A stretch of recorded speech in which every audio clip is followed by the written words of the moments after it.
I meant to merge, and I ended up hanging up on you. Sorry about that. That's all right. That's all right. All right, let me go ahead and light this candle and give my little stupid preamble here. Hello, Mama's Fallen Angels. This is Big Robbo, and I'm here with all 4 of the members from Endeverafter. And as you know from talking about them on our site, they are kind of the young whippersnappers that are coming up and making our metal viable again, and we really do appreciate that. We're going to hit on a lot of things. They just had a new video that they did. They got a lot of stuff going on with the Shiprock thing, and they've doing tours with all the heavies. Before we get into all that, and I don't care which one of you guys takes it, our music to us kind of died. Our brand of hard rock kind of died in the 80s, late 80s and early 90s, and it kind of went away in a big way, and it pissed all of us off. Now it's coming back, and it's coming back because of a lot of young bands like yourself that are out there doing it the way that we always knew it should be done. What was it that steered you to this type of music in particular? I think it was just the vibe of the excitement of this kind of music and the ability to channel that through a live show and how it transcends through a crowd just sort of appealed to all of us right from the start. I mean, we would all go to shows and see this or that band just kind of have a boring performance, and people would perform staring holes into their shoes, and we were just like, we would just think about it and say to ourselves, I think I can speak for everybody with this, just like we wanted something more exciting, something different. Because at the time when we started playing this kind of music in 2004, 2005, I mean, we were laughed at. People were like, what is this? This isn't what's cool right now. And we just kind of didn't care. And we just went with it. And it took a shape of its own and ended up being a merging of 70s, 80s, 90s, and modern influences, and we kind of went with it. And, yeah.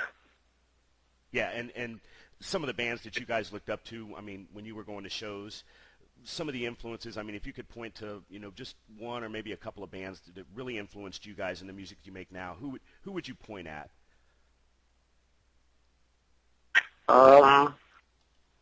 Well, I'm particularly influenced by a lot of 70s and 80s bands myself. Like, I love Zeppelin. I love early Aerosmith.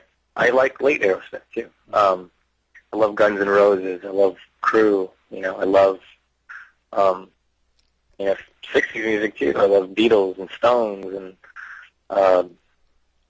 just those are the kind of bands that propelled the kind of music we play and the kind of live show we put on. Right. Sort of the catalyst. What about you guys? For me, I'm with you on the Aerosmith. That was one of the huge bands that I always listened to with my dad. Like on, he had that, the LPs on vinyl and everything with the big console stereo. And then I remember listening to the records, but I also remember when I was a young kid, the very first time I saw the album cover for Kiss Alive, I think it kind of scared me, but I definitely wanted to know. I remember that one, and I remember there was a Montrose album that had like a Godzilla and like some girl on the cover.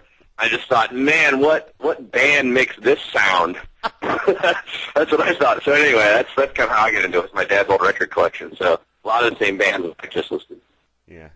The thing that, and when I listen to, and we're talking about music versus music, and I know that just, always, that discussion just always disintegrates kind of into bullshit, but when you listen to the music that was made back in the 80s, that kind of comes from what you're talking about, that 60s and 70s type rock, it just doesn't seem like the musicianship was there for like the grunge stuff and like the stuff that's coming out now versus, I mean, you guys really have to play your instruments. I mean, was that something that kind of drew you to that as well? I mean, when you hear a song from Endeverafter, you're like, yeah, there's a guy that can play guitar again. There's a guy that can play drums again. You really hear that. I mean, was that something that kind of drug you to the music as well?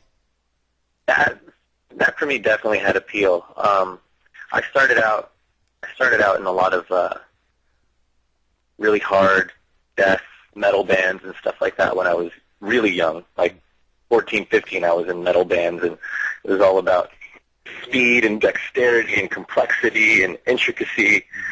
And, listening to the music that was current, and it was like 3 chords and a simple melody, and it was like show tunes on heels or something. Yeah. It definitely appealed to me to have a band and to play a kind of music where you could not necessarily like show off or anything like that, but just that people could tell by listening. These guys are players, and this is a players band. Because I think regardless of what people may perceive we are, I think they can tell upon listening to the album that like you said, those guys can actually play their instruments. Right. Yeah. It just makes a big difference. I've always thought that was weird. Absolutely. Yeah. We're going to get to the Shiprock thing real quick. As you know, Mama's Fallen Angels, the big Shiprock thing is going on. It's a tour that's with quite a bit of bands. We mentioned Lynham. We've done an interview with them. Queensryche is going to be on there. It's going to be a big time. It's happening in the middle of November. It's going to be Endeverafter locked up on a boat with a bunch of MILFs. And they're going to have a good time. They're going to have a good time with it. But I want you guys to tell me a little bit about those crews. And, of course, you did the Motley Cruise at the end of 2008. But tell me a little bit about those crews, what kind of time it is to be on there with those, to be on a bill with those great bands and to be in that type of venue.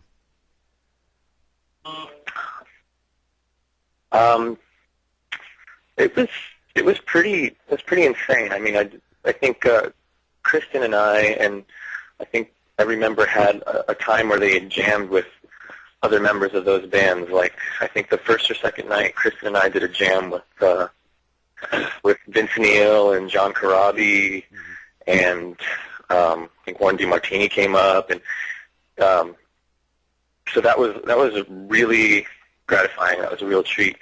And on my own, I was just wandering the bars in the wee hours of the night on the ship, and next thing you know, I'm playing side by side with Vince Neil doing Live Wire and Looks to Kill, or playing Led Zeppelin covers with him. It was kind of a shock, you just drunk stumbling into a bar, and then boom, does anybody know how to play Led Zeppelin's Rock and Roll in a bar full of drunk rockers who indeed did not know how to play that.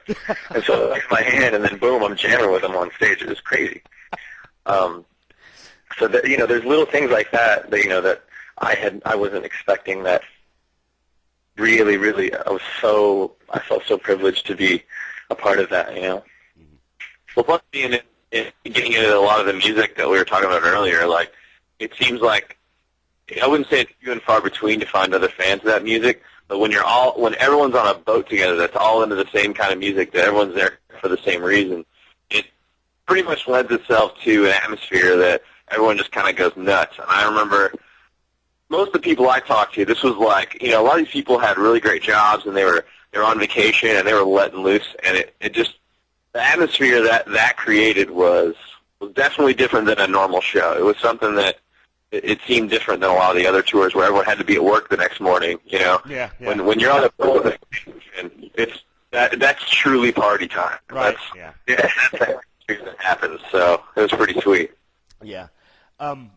Getting to the album, and Kiss or, it seems like sometimes it seems to me like Kiss or Kill just came out, and then when I look at when it was released, I was like, God, it was released in 2007.